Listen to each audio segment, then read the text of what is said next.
What's going on, guys? This is Rob, and we get to learn more about the deadliest mutant that Marvel has revealed in the Dungeons of Doom storyline. Now, for those of you guys who are just joining us and don't know what's going on with Dungeons of Doom, while we do have a playlist, the long and short of this is that in the aftermath of One World Under Doom, where Dr. Doom had unintentionally killed Valeria and then sacrificed his life to bring her back, Latveria itself is now leaderless. And so what happened is exactly what you would expect. Various powers across the world are trying to plunder this place for its resources.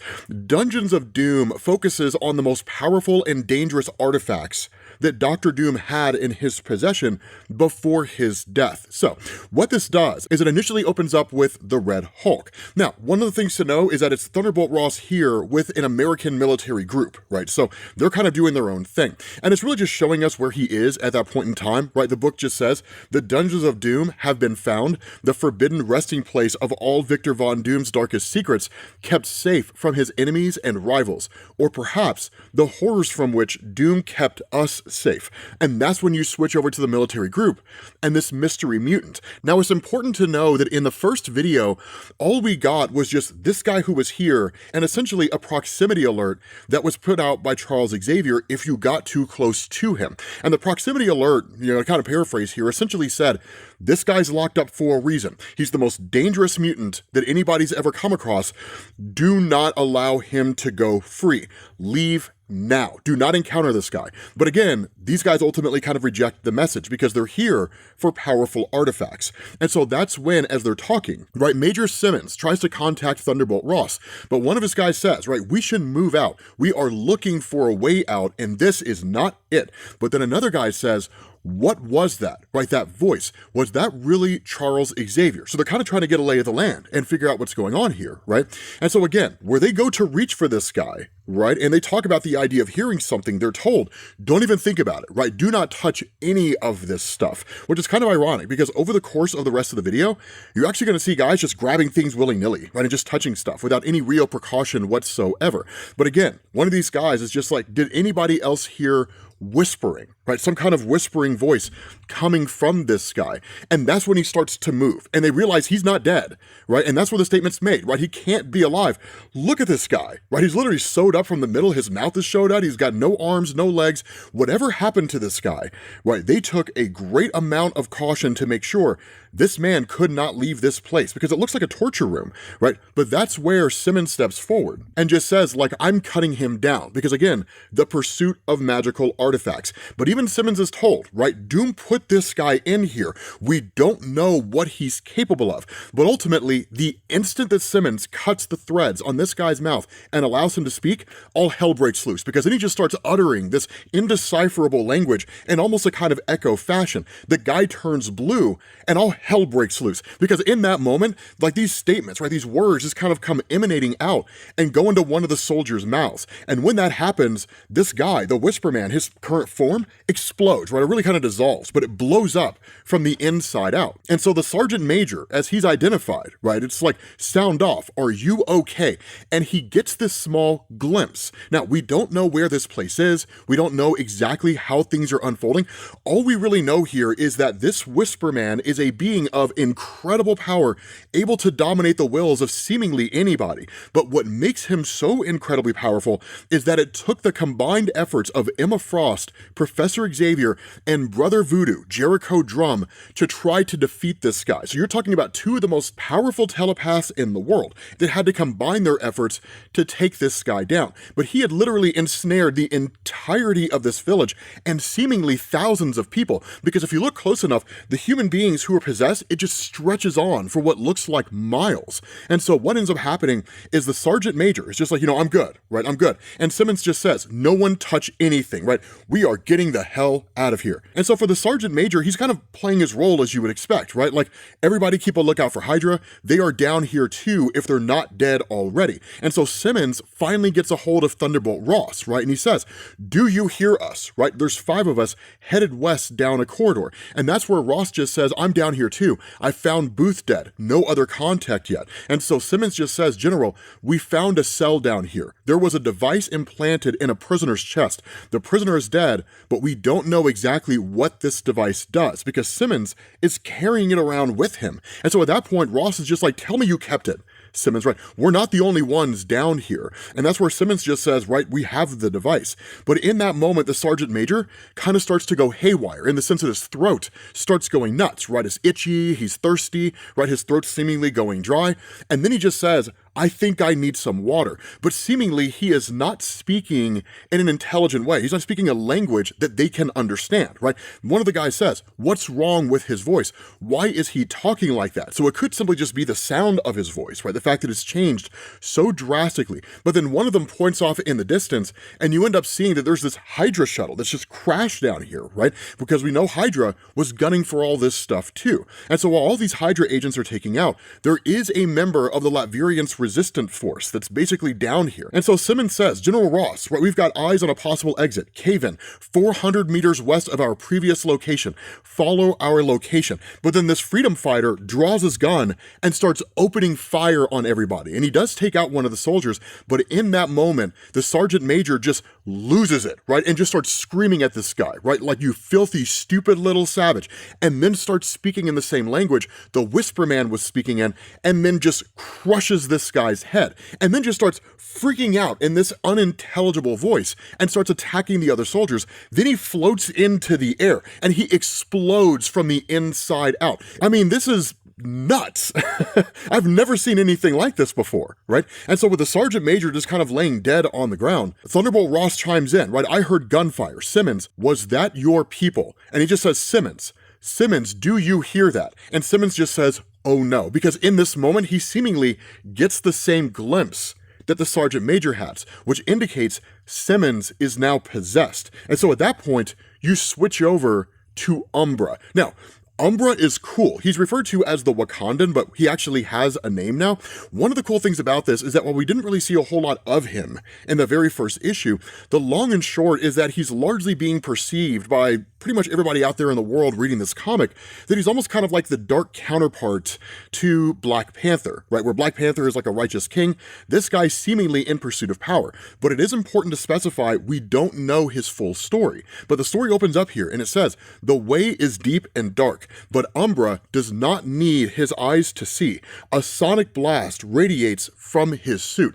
Echolocation fingers through the dust and smoke and shadows, and he follows. But he will need more than Wakandan technology to survive what awaits him. Because as you guys are noticing here, the very nature of his suit, the way in which he moves, the abilities he has, it very much falls in line with a bat. Because as he continues down through this dungeon, it says, there are others here, and if they are in his way, they are his enemy. When people think of Wakandan power, they think of the vibranium mines beneath the Great Mound. But there are other hidden treasures. Doom has stolen much from them, but Umbra is here for one item in particular. And that's where he's told, the heart-shaped herb allows you to travel to the ancestral plane, but the skull-shaped herb brings the ancestral plane to our world. Now, this is where Umbra being the dark counterpart to Black Panther comes into play. Because as a lot of you guys probably know, when it comes to taking the heart-shaped herb, it grants a variety of abilities to T'Challa. Now, one of the cool things that came out of Jonathan Hickman's Fantastic Four run, for example, was the introduction of the Necropolis. The fact that Black Panther could actually go and speak directly to his ancestors. And so taking the heart-shaped herb no longer simply just means you become the Black Panther and all the abilities that come along with it, but it also means you become more in tune with your ancestors and your heritage. You have all their wisdom at your disposal. So it's as much for knowledge as it is for power and abilities and so on. And so when you talk about something like this, the question becomes, what role does this serve in relation to the heart-shaped herb? How does it make it an antithesis to the heart-shaped herb? That's the crazy thing, because again, it continues on. The dead can live. Your wife can live again. isn't this what you want, Umbra? And that's where Umbra says, yes, Nagiku, I think is how you pronounce his name.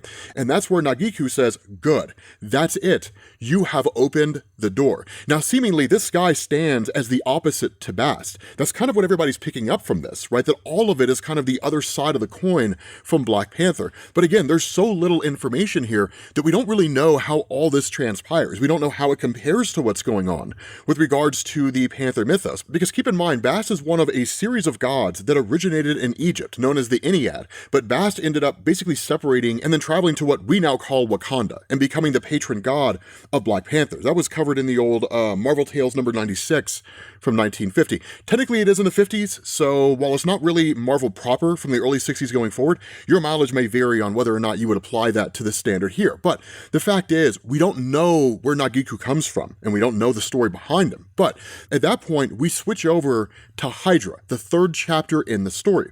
And these Hydra agents are basically focusing on this hammer. Now, we saw this in the first comic, and it bore a striking resemblance to Mjolnir from real-world mythology. Clearly, it's not, but it looked like it. And so what ends up happening is you start to find out the nature of this hammer. And so where they're sitting there kind of studying this thing while one of the guys is holding it, the question is like, what is that, right? And another Hydra agent just says, it's just a hammer. But then the question is asked, do you really think Victor Von Doom was hiding just anything down here? Which makes sense. Victor Von Doom didn't make a trip to Harbor Freight just to buy a hammer and stick it down in the dungeon somewhere, right? And so one of the things that's asked here is that hammer bleeding, right? And that's where he's told, that's not blood, you idiot, right? If it is, it's not blood from anything that's human. And so that's where the statement's made. Fine, Valance, right? Can your just a hammer knock a hole in that door? And so that's where the other Hydra agent says the Americans and Latverians could be down here too, right? You'll bring them right to us. But Valance simply just says, you'd have us die here in the dark then, right? He says, if the Americans can hear us, let them, right? And so that's where he goes and hits the door with that hammer, and the whole door explodes. And that's where they realize it's not just a hammer. And that's where Valance says, Sviksemi, right? That's the name of this thing, the name that it spoke to me. Now, here's an important distinction to understand here. Since time immemorial in Marvel Comics, if we use an example like Mjolnir, and specifically for this example, Mjolnir itself, Mjolnir had only ever really been able to be lifted by individuals who were able to satisfy the enchantment of Odin, right? Whosoever holds this hammer, if they be worthy, shall possess the power of Thor. And while that meaning has waxed and waned over the years, both by Marvel and even by us as the reader, for example, Steve Rogers lifting the hammer, right? And people saying, well, that can't happen if he's a Hydra agent. Being worthy seems to also mean being a good guy, because it was only ever really good guys who lifted it. The fact remains, the hammer itself was sentient. That's one of the things that we learned during the more recent runs on Thor, Jason Aaron, and so on, is that Odin had literally trapped a cosmic storm inside the hammer. And so seemingly the hammer itself was determining who was worthy. What this seems to do is build on that and take that very concept and roll it over into this. It's not an enchantment that determines worthiness, it's the hammer itself. Because what ends up happening is you almost kind of see this like Lord of the Rings type situation unfold, right? Where one of the agents says, I am the one that found that hammer, not you. But the response of Valance, right? Keep away, the hammer is mine. And he says, you were too weak to lift her. Remember? And that's where he's told, right? You cheated somehow. And so again, the point's reiterated. Give me the hammer, right? I am the ranking person here. But again, this third Hydra agent kind of watching all this unfold and seemingly not influenced by anything going on just says, you've forgotten where we are and what happened to these other poor devils. I think that we should all leave that hammer well alone, because in this room, it's blatantly clear the hammer turned people against each other, and they all started killing each other over who got to lay claim to the hammer. But that's where Valance just says, we came here to claim Doom's secrets before our enemies do.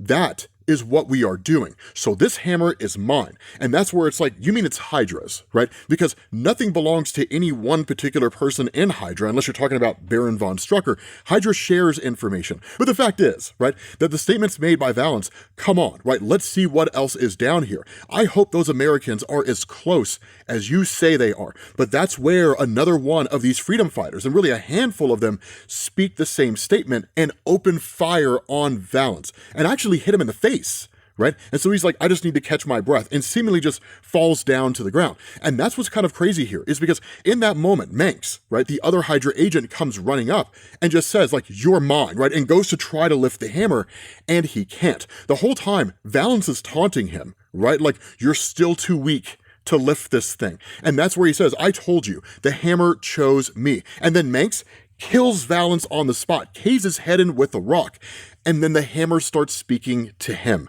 And he says, you were right, Valance. I can hear the hammer now. And so finally, we switch over to the 4th chapter. I forgot there were 4. There's not just 3. And so the 4th chapter starts off with the Latvian freedom fighters, right? And it says, her name was Katarina. It means pure. She liked the color yellow. She liked toast smeared with butter and dusted with cinnamon. She liked horses, and sometimes Alexander would carry her on his shoulders and neigh and prance about as she would throw back her head and laugh. Doom killed her and the rest of Alexander's family to punish him for being part of the rebel faction known as the Freedom Fighters. Now, as a quick aside here, because I do think the Latvian Freedom Fighters need a greater explanation than the one that we originally got in the first video. So, the Latvian Freedom Fighters actually go back to a guy named Zorba Fortunov. And for the most part, Zorba Fortunov was kind of like a background character to a degree, until what was seemingly the death of Dr. Doom in Fantastic Four, issue number 200. Now, there were events that led up to it, almost like any major conflict within a country, that kind of set the stage for Zorba Fortunov to make his move. The most notable of this was actually during Marv Wolfman's run in the lead up to issue number 200. Specifically, there was a kind of rule within Latveria that someone like Dr. Doom or any leader could only lead for a certain period of time. And so in order to ensure that he would always lead Latveria, Dr. Doom cloned himself, right? Victor Von Doom 2. It was a pretty cool story arc, to be honest, but ultimately the clone was destroyed, right? And so Dr. Doom ultimately defeated in issue number 200. It essentially left Latveria leaderless. Now, the fact that he was cloning himself in order to continue ruling was one of the many things that Victor Von Doom had done that had pissed off Fortunov. But more so than that, once Latveria was without a leader, Fortunov seized power. But in the events leading up to it, Fortunov had led the Freedom Fighters against Dr. Doom in order to liberate Latveria from Victor. Because for the Freedom Fighters, their loyalty is to Latveria itself. It is not to Dr. Doom specifically. He just happened to be the guy in charge. As long as he followed the rules as he was supposed to, then there would be no major issue. So the problem with this was that with Alexander, he was part of Fortunov's group. And so that's why Alexander was punished by Dr. Doom when he returned in Fantastic Four Annual issue number 15, having retaken control of Latveria. But the point is, this is the story behind this guy. So you get a better idea of where he's coming from and why he's doing what he's doing. And so following that, right, the story continues on. But now, Katarina has returned to him. Is she real or a projection of his broken mind? He cannot be sure, but he wants to believe in her, just as he wants to believe in an afterlife, because that means there's something else out there besides this. That means there is hope. She helped them escape the horrors above, but now they face new horrors below. Their ears pound with their pulses. Their lungs fight to open up and let the water in. But what Alexander seeks is worth dying for. For more than a year, the Latvians were imprisoned in a world beyond this one, a subatomic rift. So the Dungeons of Doom feel familiar, a hidden place that has its own dark rules and reality, a place where ghosts are real, where death is familiar. Darkness beats at the edge of his vision like crow wings. It will claim him, and soon, any second now. And then, just as he is about to give up, he's coughed into the air again. The chamber looks somewhere between a tomb and a temple devoted to Konshu. So that's nuts, because now we're getting into Moon Knight territory. And so one of the things that goes on here, right, is that he says, the dungeons are under attack. We have to hurry. But the statement's made, right, Alexander, there's something wrong with Boris. And so that's where Alexander just says, you go ahead and I will tend to him. But when he looks down at Boris, Katarina comes to him and says, you have to kill him. And where Alexander doesn't initially want to do it, right? Katarina says, he's infected. Whatever was inside that coffin is now inside him. And she says, kill him, brother. He would do the same to you. Alexander does exactly as his sister instructs. he kills Boris, and she just says, get rid of him, right? And so, of course, Alexander dumps the Borisov body into the water. But the whole time, and it's important to understand here, he's not cold. He's not some kind of sadistic murderer. He just says, this feels wrong. So obviously he's got a moral desire to not kill Boris. But Katerina tells him, have I led you astray so far? You are alive because of me. And so that's when you start getting into this temple itself, right? And they start to recognize the statue of Konshu. And in fact, Sophia doesn't necessarily know what it is, right? I mean, she says, what is this? So she doesn't seem to recognize Konshu as an actual deity out there. But even then, right, maybe you shouldn't touch it. Our intention was always to defend the dungeons, not raid them, right? But Sophia says yes, but now we are surrounded by hostile forces. We need to defend ourselves. What's nuts about this is that as soon as she reaches up to take this orb, we find out it's the Eye of Khonshu. Now, as far as I'm aware, the Eye of Khonshu is a new artifact introduced here, as most of you guys can probably deduce just from the Moon Knight mythos, right? When you come across the statue of Khonshu, usually you're in some state of desperation. Khonshu visits you and agrees to make you his earthly avatar, right? Bestowing his various powers onto you so you can be the protector of those who travel in the moonlight. But the comic continues on, right? The Eye of Khonshu, it gives you sight, the ability to see the secrets chambered inside of all of us. Lies, misdeeds, cruelties, thefts, affairs, shames, and embarrassments.